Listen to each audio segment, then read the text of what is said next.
Welcome to my Claim Your Worthiness podcast, intimate conversations with Gail Jones. We all have a safe place within to create anew. In each episode, I hope to add to your inner sanctuary to strengthen the belief in yourself and your dreams. Claiming our worthiness sets the foundation for centering us back into our greatness. From this foundation, we create our most amazing lives. I'll be sharing insights and resources from my own journey and from others who are transforming their lives. Lean in and receive the wisdom shared. You are worthy of having this special time with yourself. Hi, I'm Gail Jones, and in today's new episode, titled Jumpstarting Your Abundance to New Levels, I'm going to share one way of shifting your finances and even your health, relationships, and career opportunities that is really discussed. And here it is. Let go of grievances. Before I begin to describe how to release those grievances that block abundance in all areas of our lives, know this. We are all worthy of abundance. It is part of the natural flow of life. Yet some of us do not yet believe in that plenty based on current circumstances or past experiences. The reason some of us do not trust in abundance often comes from early life conditioning, when other people's views of having more than enough money, expansive opportunities, and healthy relationships were lacking. Many of us grew up with a scarcity mentality, particularly if we had parents in the Depression or parents that struggled financially. We subconsciously wired in some of their beliefs into our own brains. It's that mentality, that mindset, which needs to be changed to open up to more abundance. And part of learning to see the world as plentiful is learning to open up to receive. Many may say they want to receive, but when given an opportunity, they decline. Why? Receiving can make us feel vulnerable. We're not the one in control, as we often are when we are doing the giving. And other of us don't feel worthy to receive, again, based on early life conditioning. Learning to trust that we will always be provided for is another belief that opens us to more abundance. That can be a big leap for those of us who felt abandoned or betrayed in early life, as I did. Growing up with a schizophrenic mother, my needs often were not met through no fault of my own. So I didn't learn to trust at that young age that I would be taken care of. So knowing this, I can easily empathize with others who are healing their own abandonment wounds or were betrayed in early life.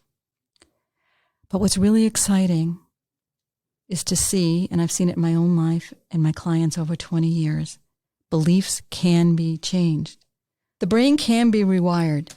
Open-ended questions help expand us into new possibilities.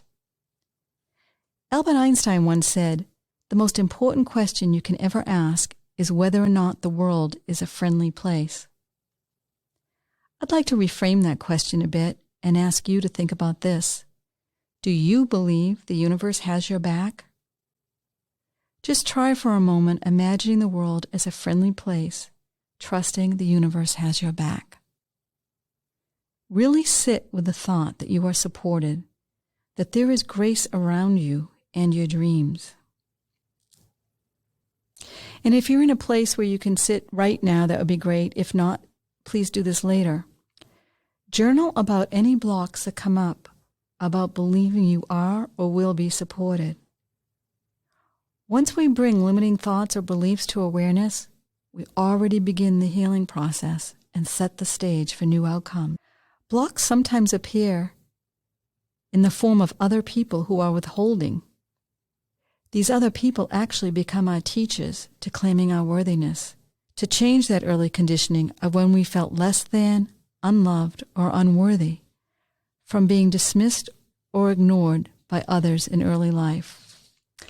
I'd like to give an example of how these beliefs are formed. If you're the child of a parent who is a workaholic or an alcoholic or dealing with their own issues of overwhelm, They might not have been available to you or paid a lot of attention to you, but as a young child, you didn't have the discernment skills to know that their behavior had nothing to do with you. But instead, you created a belief that you weren't worthy, or you didn't matter, or you weren't enough because they didn't have enough time for you. But it really had nothing to do with you. But that early subconscious belief is still running your life now, even if you're 20, 30, 40, 50, 60, 70 years old.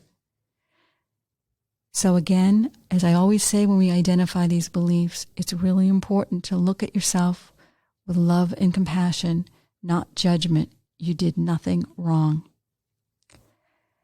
So as these new people appear that trigger those old beliefs, it's an opportunity for us to heal. And know this, that when we're in a situation when we feel highly triggered, the more triggered we are in the present, the more that situation has something to do with the past. So you might ask when you're triggered, for example, if someone withholds from you, how does this feel familiar to my early years? And then you can choose going forward that you will not be with withholding people. It takes a moment to make that connection, but just realize when you're highly triggered, it often has to go to your early life conditioning. And the trigger appears so you can heal it and change the story. The other major block, as I mentioned initially, is holding on to grievances. Grievances block everything, especially finances and abundance, according to the Course in Miracles and other spiritual teachings. When we heal our grievances, and there are many tools I use in my coaching practice to help you do that, resources can start to flow again with peace, surplus, and flow. Until these hurts are cleared, even affirmations and positive statements you may be rehearsing might not work because the brain cannot receive these messages until the hurt is healed. Which is why I encourage all my clients that they must do the inner child work. And one of the ways we know we need to do this work and to heal and to resolve our grievances is when we're feeling stuck in life.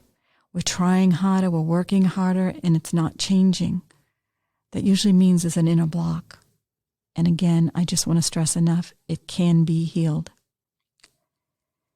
Some of our beliefs were formed in early years when we didn't have the discernment skills to know we are precious, lovable, and deserving, again, deserving of all the abundance, love, connection, intimacy, and passion the world has to offer. Once you identify where the hurt is, a new openness occurs. Ask yourself this question: what did you decide as a little girl or boy? And know that when you're hurt, as a young child, you didn't know how to process the pain and discomfort. And now, as an adult, you can, and it can be undone, so you can spread your light that you came in this world to share. One of the most powerful ways to heal these grievances is to learn forgiveness. We must learn to forgive others for our grievances, but also for ourselves. And I'm going to share a personal story here on how important forgiveness actually is. Forgiveness is key to our health. When I was first diagnosed with breast cancer 8 years ago, and I went to healers who placed their hands on my body, they would shake me as tears were rolling down my eyes and just kept on shaking me and saying, "Are you willing to forgive? Are you willing to forgive those that hurt you?" And we would name certain people, and they would shake me and say, "Can you forgive him?" It didn't happen instantly. It took a lot of work to forgive people that had hurt me. But what I know from healing cancer and everybody I went to see and train with, the number one thing we must learn to do is to forgive. We must release the grievances from our body. Holding in anger or hurt or resentment actually impacts our health. And today, thinking about abundance in all its forms beyond money, I remember these words my wise dad once said to me. They mean much more to me now than they did as a little girl. If you have your health, you have everything. We must choose to forgive to have that health. Forgiveness can also contribute to healing any sense of lack of worthiness. This is one of the most powerful forgiveness tools I've used. It's called the Ho'oponopono prayer by Dr. Hugh Len, a Hawaiian therapist who cured an entire ward of criminally insane patients without meeting or spending any time with them. Instead, he reviewed their files and prayed for them based on 4 core themes: repentance, forgiveness, gratitude, and love. You can do this process for yourself and or with another sitting or standing face to face. I've done this with several people in my life, people I thought I could never, ever forgive. And after doing this process, we ended by hugging one another and sometimes even crying. Again, I want to remind you, it's as important to forgive yourself as it is for others who hurt you. We are often our worst critics. So here are the 4 steps. Step number 1 is repentance. You tell yourself or the person standing in front of you, I'm sorry. These words, I'm sorry, are very powerful because what you're doing is you are taking responsibility. It's not up to something out there to fix you. You are claiming responsibility and humbling yourself by saying you're sorry. Sometimes this realization can be painful when you start accepting responsibility for yourself instead of blaming someone else. But it's extremely freeing. Another way of saying this is, I realize I'm responsible for this issue in my life. Accepting responsibility again frees us and the other person. Step 1, I'm sorry. Step number 2 is to ask for forgiveness. Simply say, please forgive me. First, you can ask yourself to forgive yourself, if that's what needs to be done right now, or you can choose to ask someone else to forgive you and say it over and over again and really mean it. Remember your remorse from step 1 as you ask to be forgiven. And when we ask for this forgiveness from another, they don't have to be physically present. We can do it in silence. What I like to do when I'm asking for forgiveness of myself or another person is I like to put my hand over my heart and just gently tap and say, please forgive me, so the hurt can get released from the body. Step number 3 is gratitude, saying the words, thank you. You might be thanking yourself or your body for all it does for you, or yourself for being the best you can, or you might be thanking God or the universe. Or you might really need to thank another person that you have not fully acknowledged before, which is incredibly healing for both of you. Step number 4 is love. And that means to say the words, I love you.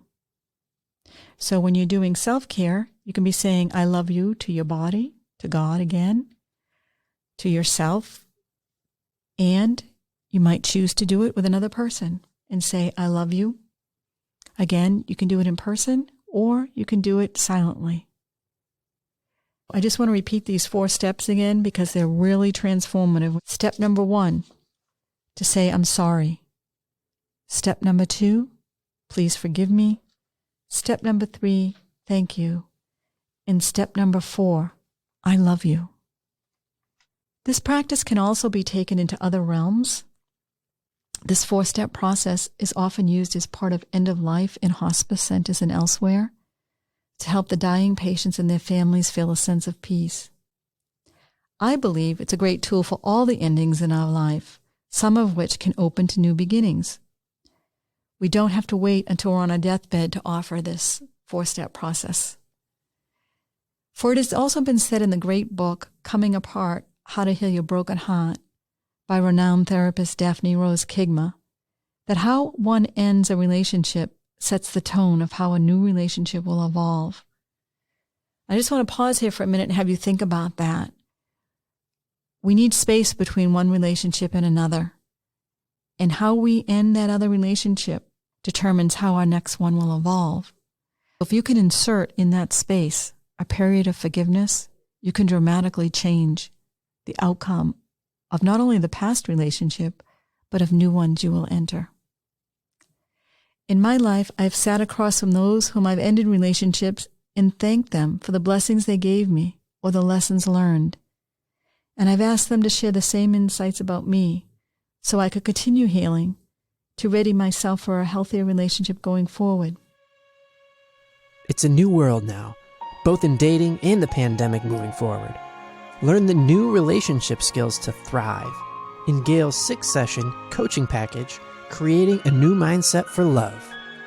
Release the past, clear lingering inner blocks, set new intentions. Learn the 4 key elements to a successful relationship and dip your toes into dating again with greater awareness.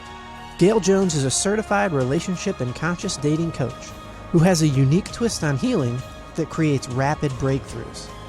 Email her at gailjones@claimyourworthiness.com to set up your complimentary 30-minute session and learn more. And check out her website, claimyourworthiness.com, especially her video on the homepage, to catch a glimpse of her expertise. When our hearts are full again and we are feeling more whole, we also open to more abundance in all areas of our life. So I'd like to end today's podcast on jumpstarting to new levels of abundance with this assignment for you to do later. Make a list of those you hold grievances towards.